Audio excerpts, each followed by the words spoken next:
Você já parou para pensar a quantidade de tempo que nós gastamos em sala de aula estudando ou supostamente estudando assuntos absolutamente inúteis de uma maneira geral para a nossa vida?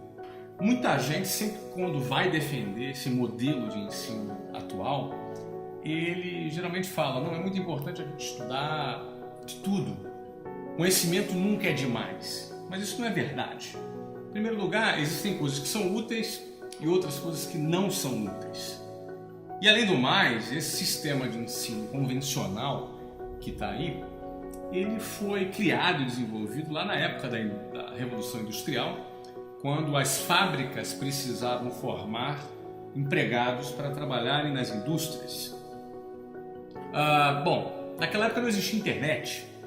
Hoje, todos nós estamos a um clique, a 2 cliques de distância de qualquer informação que a gente queira ter acesso. Logo, acúmulo de informação em sala de aula tem muito pouco valor hoje. Qualquer pessoa tem acesso a qualquer informação, não precisa ir numa biblioteca, não precisa pesquisar em vários lugares, no seu próprio computador ou no seu celular, você tem acesso a qualquer informação. Logo, a escola não é um lugar para que você acumule informações. A escola deveria ser um lugar para que você aprenda a pensar, para que você aprenda a raciocinar e que você aprenda a desenvolver conhecimentos e habilidades que sejam úteis para a sua vida. Por exemplo, por que você acha que seria importante você ficar decorando os nomes de montanhas e rios da China, como por exemplo eu estudei em geografia no ensino médio?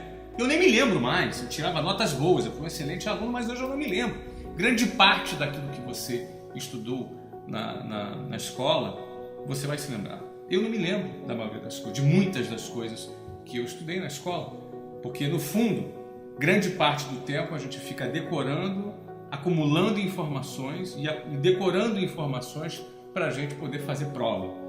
A gente vive nesse sisteminha artificial de decorar para fazer prova, decorar para fazer prova.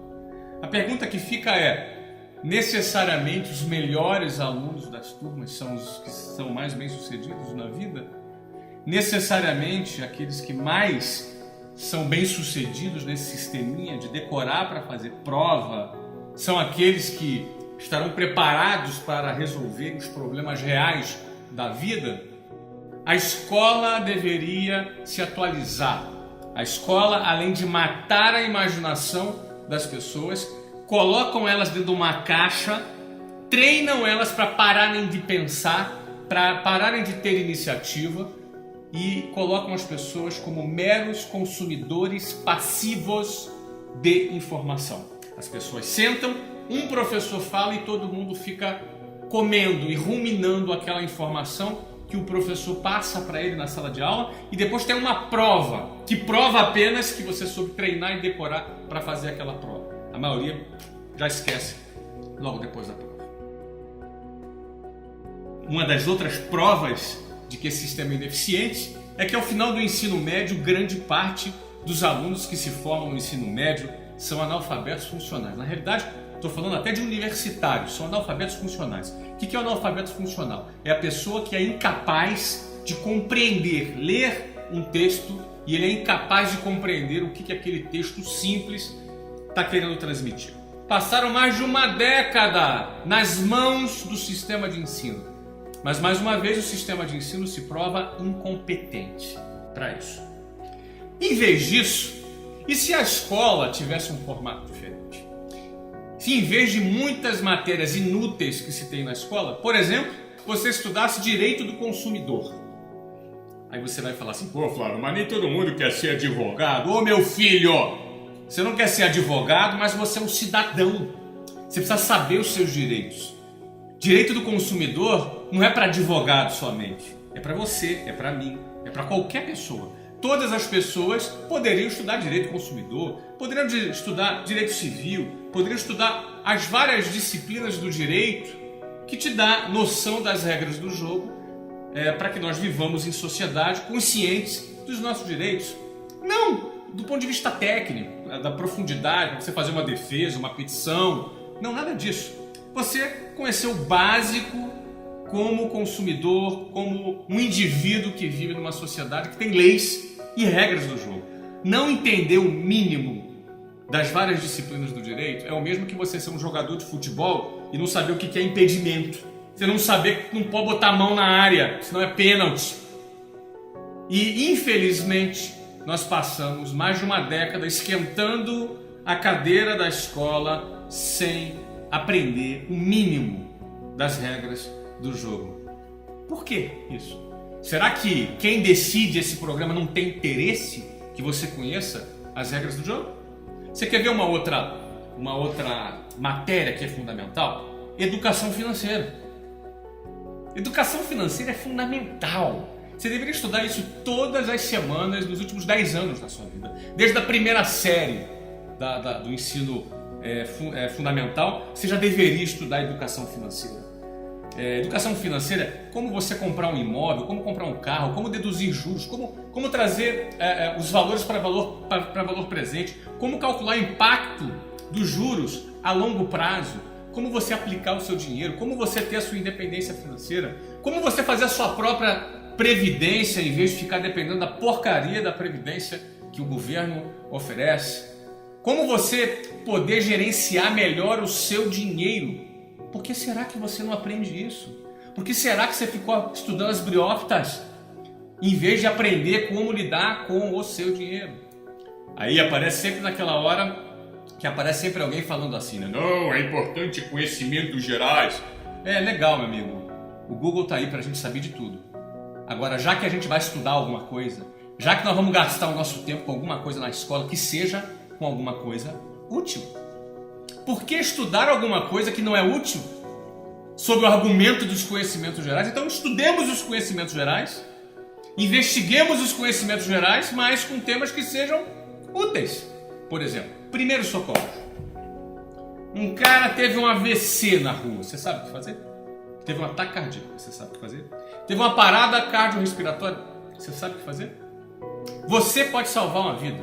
A tua vida pode ser salva por alguém do seu lado. Por que as pessoas não aprendem sobre primeiros socorros na escola? Por quê? Isso é um tema mais simples, mas é muito fácil enxergar a importância de um tema como primeiros socorros. Vamos para outro tema aqui, que você poderia estudar na escola, por exemplo, oratória. Foi feita uma pesquisa no Brasil, não me recordo agora, uma coisa que eu li recentemente também, que um dos maiores medos que as pessoas têm é falar em público. As pessoas têm um verdadeiro pânico de falar em público, de subir num palco, uma galera assistindo, eles tremem, gaguejam, dá branco e não conseguem concatenar as ideias, as palavras fogem. Mas como é que se desenvolve isso? Isso é puro treino. Principalmente a questão da oratória. É puro treino. Mesmo para as pessoas que são pessoas tímidas, é puro treino. Existem técnicas, inclusive, para isso, que podem ser desenvolvidas. Você pode treinar e eu fico me perguntando, você fica com as nádegas na cadeira da escola por mais de uma década e por que não existe um treinamento focado no desenvolvimento da sua oratória? Oratória vai ser importantíssimo para a sua vida em várias coisas. Você pode se destacar, você pode assumir cargos de liderança. Você, obviamente, numa dinâmica de grupo, você vai se destacar, você vai ser contratado muito mais facilmente. Você pode vender produtos, fazer apresentações de produtos. A oratória é uma ferramenta importantíssima na vida de qualquer profissional que deseja se destacar. E como você passa pela escola sem desenvolver, sem treinar a oratória, não faz sentido. Não faz sentido, porque não tem interesse. Alguém aí não tem interesse em te desenvolver e prefere manter você como um anônimo no meio da multidão? Será que esse é o passo? Bom, vamos passar para a próxima. Outro ponto interessantíssimo que poderia ser ensinado nas escolas desde o início não é inteligência emocional. A gente já percebeu que não basta ter QI, que é um coeficiente de inteligência, que é aquela inteligência acadêmica, a sua capacidade de memorizar, a sua capacidade de lembrar das coisas. Isso é bacana, isso é importante também, mas o seu coeficiente emocional também é fundamental, porque de nada adianta você memorizar bastante as coisas, não é? Mas você desistir na segunda dificuldade. Você ser consumido pela ansiedade. As suas emoções são os seus maiores amigos e o pior dos seus inimigos. Porque pelas suas emoções você pode ter inteligência para poder administrar essas emoções a seu favor, ou você ser completamente analfabeto do ponto de vista emocional, a ponto de toda hora colocar tudo a perder, abrir o bocão, falar besteira, ter reações ruins, porque as ações a gente calcula, a gente consegue calcular, eu vou fazer isso e vou fazer aquilo. Agora, muitas vezes as reações a gente não controla. Por quê? Porque é uma questão de falta de controle emocional. Isso poderia ser treinado, isso poderia ser ensinado nas escolas durante mais de uma década que você ficou lá estudando os gases nobres, você ficou lá resolvendo problemas de simulações, às vezes absurdas. Eu lembro, problemas de física com simulações absurdas. Eu sei que isso é importante, mas não seria importante também a inteligência emocional? Fazer parte do seu currículo escolar? Esses são só alguns dos exemplos. Deixa eu dar mais outros aqui, eu estou lendo aqui, produtividade. Pelo amor de Deus! Ser produtivo no seu tempo é você realizar mais no mesmo espaço de tempo. São técnicas, são treinamentos, assistência social. A assistência social é fundamental. A gente fala muito de divisão de renda no Brasil, mas a maior maneira de dividir renda no Brasil não é através de ação governamental. O governo segue outra lógica. Eu e você somos responsáveis por dividir renda.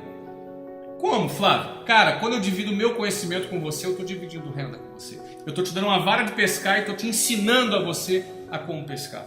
Então, dividir conhecimentos, por exemplo, é uma maneira de realizar assistência social. Doar dinheiro, apostar, investir, isso às vezes é uma questão de cultura. Eu deixo para você questionar: a quem interessa esse currículo escolar defasado, ultrapassado, com matérias absolutamente inúteis, muitas delas inúteis, outras delas com pouca importância, e deixando de lado temas tão importantes como esse que eu acabei de mencionar aqui agora. Eu poderia mencionar muitos outros temas, como programação e por aí vai. Tem muitos assuntos que poderiam ser ocupados para que seu filho tenha uma educação decente. Por isso eu quero terminar esse vídeo deixando uma frase para você aqui: eduque o seu filho apesar da escola.